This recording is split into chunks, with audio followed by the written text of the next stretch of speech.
नमस्कार दोस्तों, क्या आप सोचते हैं कि कोई देश ज्यादा से ज्यादा नोट छापकर अमीर बन सकता है? ये सुनने में अच्छा लगता है, लेकिन सच जानकर आप हैरान रह जाएंगे। चलिए आज इस राज को समझते हैं। हर देश का एक सेंट्रल बैंक होता है, जैसे भारत का RBI, reserve bank of India. यह देश के लिए उतना ही पैसा छापता है जितना देश की इकोनॉमिक की जरूरत होती है। हर नोट के लिए सरकार के पास गोल्ड, सोना, फॉरेन रिजर्व, विदेशी मुद्रा और देश की आर्थिक स्थिति का बैलेंस होना बहुत जरूरी है। अगर कोई देश बिना सोचे समझे पैसे छापे जा रहा है तो उसका रिजल्ट बहुत ही डेंजरस हो सकता है। इसे कहते हैं हाइपर इन्फ्लेशन।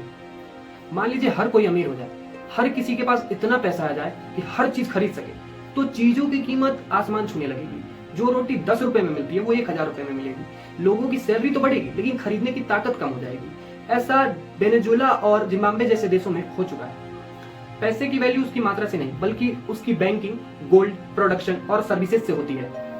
तो आपको तो समझ में आ गया होगा, देश को अमीर बनाने के लिए पैसे छापना इलाज नहीं बल्कि बेहतर इंफ्रास्ट्रक्चर, रोजगार के अवसर, नए उद्योग और मजबूत विदेश नीति होनी चाहिए। तो अब ये बार जब कोई कहे कि अधिक पैसा छाप लो और देश को अमीर बना लो, तब उन्हें समझाएं कि अधिक पैसा छापना इलाज नहीं। वीडियो अच्छी लगी तो वीडियो को लाइक करें और चैनल को सब्सक्राइब करें। और क्या आप जानना चाहेंगे कि नोटों पर छपने वाले डिजाइन का क्या मतलब होता है? अगर हाँ तो कमेंट करें।